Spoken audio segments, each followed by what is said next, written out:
વાસદાના કોંગ્રેસના આવેલે અનંત પટેલ ધરણા પર બેઠા છે। વાપી મનપામાં 11 ગામોનો સમાવેશ મામલે જે રેલી કરવામાં આવી, પોલીસે રેલીને અટકાવવા રસ્તા પર બેઠા છે લોકો। 11 ગામના લોકો વિરોધ પ્રદર્શનમાં હાજર રહ્યા છે। પોલીસે આચારસંહિતાના કારણે સૌને અટકાવ્યા હતા।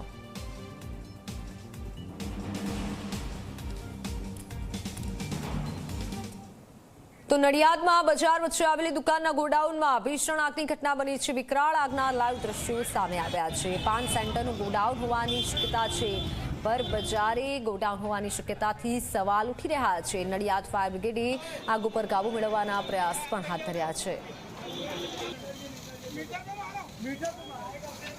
નડિયાદ રેલવે સ્ટેશન પાસે જે સરદારનું સ્ટેચ્યુ આવેલું છે, ત્યાં આગળ જે પાન પાર્લર આવેલું છે તેની જ બાજુમાં આવેલું જે ગોડાઉન છે, ગોડાઉનમાં હાલ અત્યારે એક ભીષણ આગ લાગી છે। આપ જોઈ શકો છો કે ખૂબ જ મોટી સંખ્યામાં આ જે પાન પાર્લરનો જે સામાન છે તે મૂકવામાં આવ્યો હતો। જથ્થાબંધના જે વેપારી છે તેમના દ્વારા આ જે પાન પાર્લરની બાજુમાં ગોડાઉન ચલાવવામાં આવતું હતું અને ગોડાઉનમાં હાલ અત્યારે આગ લાગી છે। ઘટનાની જાણ થતાં નડિયાદ ફાયર બ્રિગેડની ટીમ હાલ અત્યારે ઘટના સ્થળે આવી પહોંચી છે।